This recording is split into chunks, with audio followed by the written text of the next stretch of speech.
When you take a bite out of an apple or serve up a plate full of strawberries, you might not be thinking about where it came from, but each of them were hand-picked. Replicate that millions of times per year. That demonstrates why it takes just so much labor to get this fruit to the market.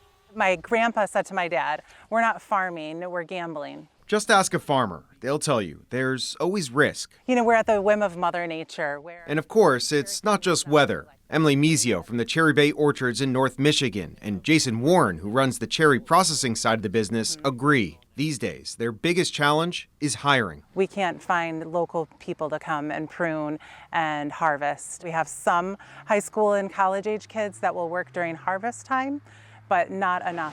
Which is why this orchard and farms just like it across the country rely on foreign workers, many of them through the H-2A program, which allows migrants to enter the country with seasonal visas to work on farms. But wages for these workers, set by the Department of Labor for each state, have been on the rise. For example, in Michigan, the hourly rate ballooned from $13.15 back in 2019 to $18.15 last year. That's a spike of 34% in 5 years. On top of that, farmers are on the hook for housing and transportation costs for these workers. So a lot of farms can't afford to have that kind of labor cost. Which is why some farmers are turning to undocumented immigrants. David Ortega, professor of food economics at Michigan State University, says studies have found roughly 40% of farm workers are undocumented, which leaves the workforce vulnerable to the Trump administration's crackdown on people in the country illegally. That has a pretty chilling effect on the labor supply. And these impacts, of course, go far beyond just cherries. Every tree is touched by a human. Juliette King McAvoy is a second-generation farmer at King Orchards, where they grow everything from asparagus to apples. She says the high labor costs make it hard to compete with crops grown overseas at a fraction of the cost,